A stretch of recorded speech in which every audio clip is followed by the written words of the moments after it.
Channel. दोस्तों बात करेंगे हम बीपीएससी टीआरई 3.0 री एग्जाम अपडेट को लेकर के।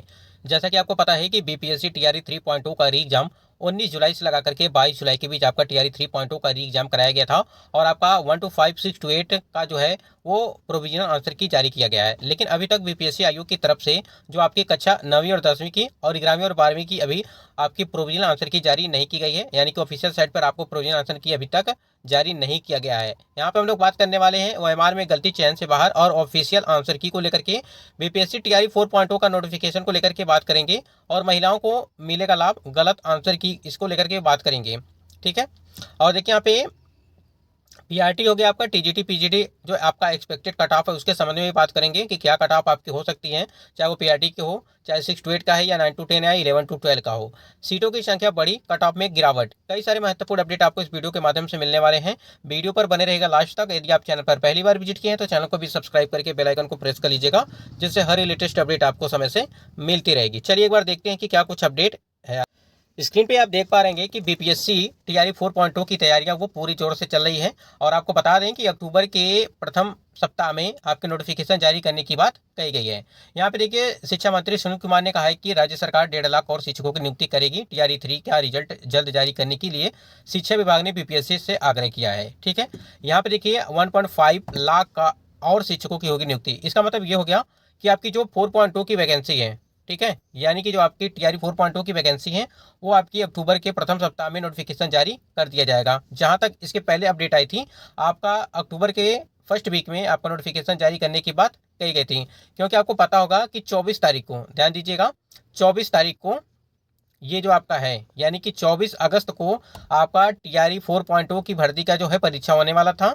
ठीक, और किसी कारणवश नहीं, आपका जो टीआरई 3 है ये यहाँ पे जो आपका एग्जाम कराया गया था मार्च में, वो आपका जो है पेपर लीक हो गया था, उसकी वजह से ये जो है डिले होता गया और आपकी परीक्षा 19 जुलाई से लगा करके 22 जुलाई के बीच आपकी टीआरई 3.0 का एग्जाम कराया गया और इसी चलते जो है आपका यहाँ पे टीआरई 4.0 का जो यहाँ पे नोटिफिकेशन है आपकी परीक्षा थी उसको जो है वो आगे डेट होता चला गया।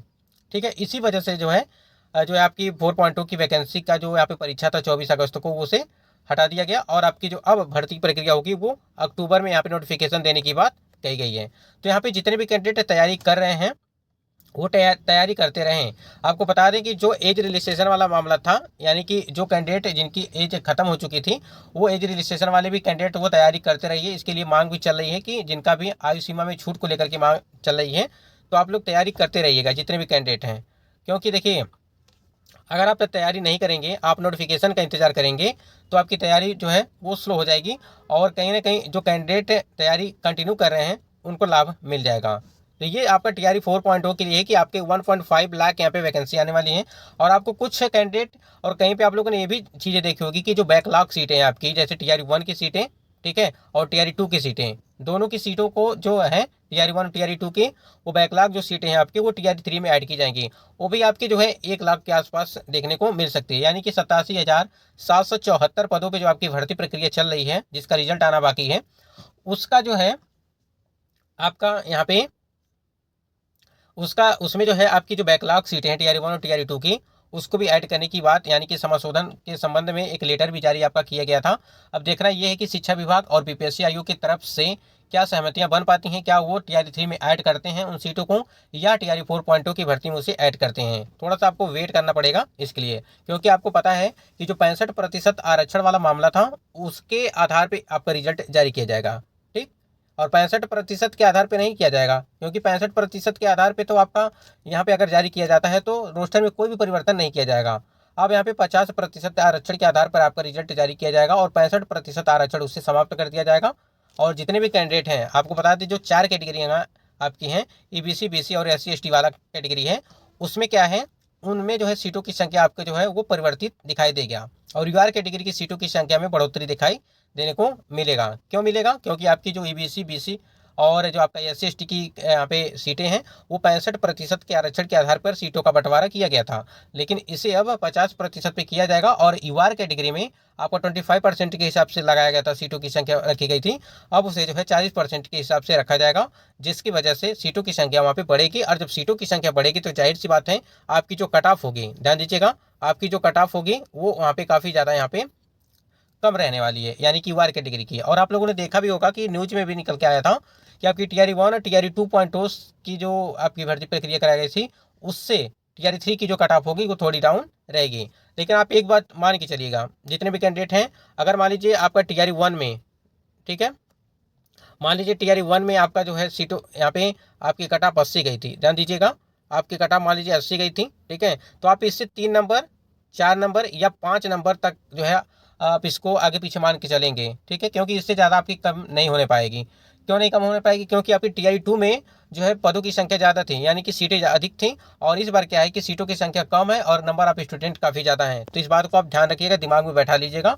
ऐसा नहीं है कि 20 नंबर 30 नंबर जो है यहाँ पे आपकी कम होंगे, ठीक है, क्योंकि काफ़ी ज़्यादा स्टूडेंट भी हैं, तो उसको भी हमको देखना है। और परसेंटेज आप देख ही रहे हैं, जैसा कि आपको देखा गया था, हमने आपको बताया भी था कि 75% आपके जो है वो लगभग जो है पीआरटी में, या 72% के आसपास जो है 6 to 8 में आपको देखने को मिले कैंडिडेट। और 90% जो है आपका, यानी कि 90% कैंडिडेट, 91% कैंडिडेट जो है वो आपका 9वीं 10वीं में देखने को मिला है, ठीक। तो कट ऑफ इतनी भी कम नहीं जाएगी, इस बात को ध्यान रखिएगा। और एक चीज़ और आपको बताना चाहेंगे कि जितने भी कैंडिडेट, मतलब कि महिला कैंडिडेट हैं, उनको काफ़ी ज़्यादा लाभ मिलेगा। क्यों मिलेगा, इस बात को ध्यान रखिएगा कि देखिए, जैसे आपकी पुरुष की जो सीटें हैं, ठीक है, और जो आपकी महिला की सीटें हैं, महिला की सीटें जो है आरक्षित सीटें हैं, उसमें पुरुष वर्ग, कोई भी पुरुष महिला वाली सीट पे फाइट नहीं करेगा, ठीक। जबकि महिला कैंडिडेट हैं वो पुरुषों की सीट पे फाइट कर सकती हैं। क्यों? जो ओपन सीट है आपकी यूआर कैटेगरी की, उस पर सभी सीटों पर वो फाइट कर सकती हैं। अगर उनका नंबर पुरुषों से अधिक आता है तो वो पुरुष वर्ग पे सीटों की संख्या, वो सीटों ले सकते हैं, यानी कि पुरुष वर्ग का। इस बात को आप ध्यान रखिएगा। तो यहाँ पे हर जगह से जो महिला कैंडिडेट हैं उनको काफ़ी ज़्यादा लाभ मिलेगा, चाहे वो किसी भी वर्ग की हो, चाहे वो आप पीआरटी की कैंडिडेट हों, चाहे 6 to 8 की हो, चाहे 11 to 12 या हो, ठीक है, या 9 to 10 की हो, सभी में जो है महिलाओं को लाभ वहाँ पे मिलेगा, चाहे पीआरटी हो, टीजीटी पीजीटी हो, सभी में, ठीक है। तो अब देखिए यहाँ पे पीआरटी और टीजीटी पीजीटी का जो एक्सपेक्टेड कट ऑफ होगा, जैसे हमने आपको बताया कि आपकी 2 से 3 नंबर, 4 नंबर, 5 नंबर तक का अंतर आपको देखने को मिल सकता है। अगर आप इससे ज़्यादा मान के बैठे हैं तो कहीं ना कहीं एक तरह से समझिए कि ये चीज़ें गलत हो सकती हैं अगर आप ज़्यादा मान के चलेंगे, क्योंकि आप नंबर ऑफ स्टूडेंट और नंबर ऑफ वैकेंसी को भी देखिए। और एक चीज़ और ध्यान रखिएगा, टीआरई 2.0 की भर्ती में आप लोगों ने देखा था और टीआरई 1 में काफ़ी ज़्यादा जो है फर्जीवाड़ा देखने को मिला था, और वही फर्जीवाड़ा इस टाइम पे भी आपको उजागर देखने हो रहा है। क्या हो रहा है? डॉक्यूमेंट कंप्लीट नहीं है, या स्टेट सीटेट वाला मामला चल रहा है, तमाम तरह की चीज़ें देखने को मिल रही हैं। जो कैंडिडेट लगभग 1 साल उनको नौकरी करते हो गया है, उनकी जांच पड़ताल की जा रही है। और सबसे ज़्यादा जो खतरा चल रहा है वो महिला कैंडिडेट पे चल रहा है, क्योंकि आपको पता होगा कि सीटेट में जो है 55% मार्क्स के आधार पर यहाँ पे फॉर्म अप्लाई किया गया था। महिलाएं की थी, जो अदर स्टेट की कैंडिडेट की महिला हैं, सामान्य वर्ग की, ठीक है, उन्होंने क्या किया था कि 55% के आधार पर जो है यहाँ पे फॉर्म अप्लाई किया था। लेकिन यहाँ पे अब जो है बताया जा रहा है कि 60% जो अदर स्टेट के कैंडिडेट हैं उनको होना चाहिए महिला कैंडिडेट का। पुरुषों के लिए तो कोई दिक्कत नहीं था, क्योंकि पुरुष वर्ग के लिए बताया, साफ साफ लिखा था कि यहाँ पे 60% होना चाहिए। तो पुरुष वर्ग के लिए जो वो सही था। अगर उसमें भी कोई गलती किया होगा कैंडिडेट तो वो उनको ज़्यादा नहीं खलेगा। लेकिन जो महिला कैंडिडेट हैं इस टाइम पे जो नौकरी कर रही हैं उनको बाहर किया जा रहा है, तो कहीं ना कहीं एक तरह से काफ़ी ज़्यादा दिक्कत है। तो अभी ये तो आपका टीआरई 1 और टीआरई 2 में था, लेकिन जो टीआरई 3 वाला मैटर है, जो टीआरई 3 वाला, ये आप स्क्रीन पे जो देख रहे हैं, ये टीआरई 1 और टीआरई 2.0 को लेकर के है। टीआरई 1 का है, लेकिन आप ध्यान दीजिएगा जो टीआरई 3 वाले कैंडिडेट उस बात को ध्यान रखिएगा, आप भी इसमें जो है फंस सकते हैं। यानी कि जो महिला कैंडिडेट इस बात को ध्यान रखेंगे, अपने सीटेट के मार्क्स को एक बार जरूर चेक कर लें, और जो आपके डॉक्यूमेंट हैं उसको भी आप लोग चेक कर लीजिए। अन्यथा इसी प्रकार से आपको भी जो है कई सारी दिक्कतों का सामना करना पड़ सकता है। यहाँ पे आप जो देख रहे हैं, ये दिव्यांग कोटे में दूसरे राज्यों के 268 अभ्यर्थियों की वर्ग 1 to 5 में हुई है नियुक्ति। यानी कि जो आपको पता है कि जो डिसेबल कैंडिडेट हैं, यानी कि जो दिव्यांग कैंडिडेट हैं, वो यूआर कैटेगरी में ही आएंगे, लेकिन यहाँ पे इनको आरक्षण का लाभ मिल गया कहीं ना कहीं। तो ये कहीं ना कहीं एक तरह से काफ़ी ज़्यादा जो है फर्जीवाड़ा है।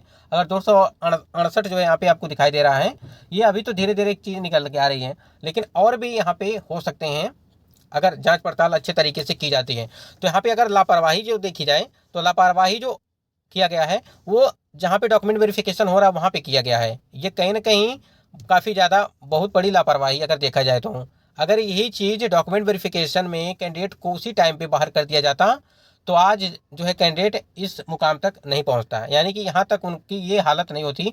अब जिसकी नौकरी लगी थी उनको ये नौकरी अगर छोड़नी पड़ गई तो उनके ऊपर क्या बीतेगी आप समझ सकते हैं, चाहे वो कोई भी कैंडिडेट हो। ठीक है, इस बात को ध्यान रखिएगा। और जो टीआरई 3 वाले हैं, टीआरई 3 वाले भी सावधान रहें इस चीज़ को देखते हुए। एक बार जरूर अपने सभी डॉक्यूमेंट और जो नंबर्स हैं सभी चीज़ को वो देख लें, कहीं उनके में गड़बड़ी तो नहीं है। और ओएमआर में गलती चयन से बाहर, ओएमआर सीट में अगर आपने कोई भी त्रुटियां की हैं, वोबल्स भरने में कोई त्रुटियां की हैं, या आपने मल्टीपल मार्क्स किया है, या आपने जो है प्रश्नों को अटैम्प्ट नहीं किया है, तो जाहिर सी बात है उसके नंबर कटेंगे और उसमें कोई भी आपकी चालाकी वहाँ पे नहीं चलने वाली है। ठीक, तो वहाँ पे नंबर आपके कटेंगे अगर आपने वहाँ पे कोई गलती किया है तो।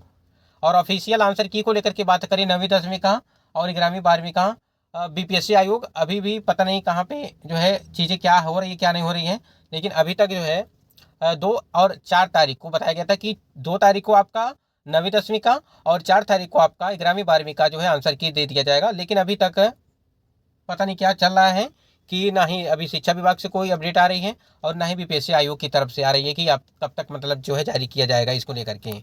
बाकी अपडेट के लिए आप चैनल से जुड़े रहिएगा, जो भी अपडेट आपको मिलेगी यहाँ पे जो है पूरे अच्छे तरीके से ऑथेंटिक मिलेगी। वीडियो को भी लाइक शेयर करिएगा। आज की वीडियो में बस इतना ही, मिलते हैं नेक्स्ट वीडियो में, तब तक के लिए जय हिंद।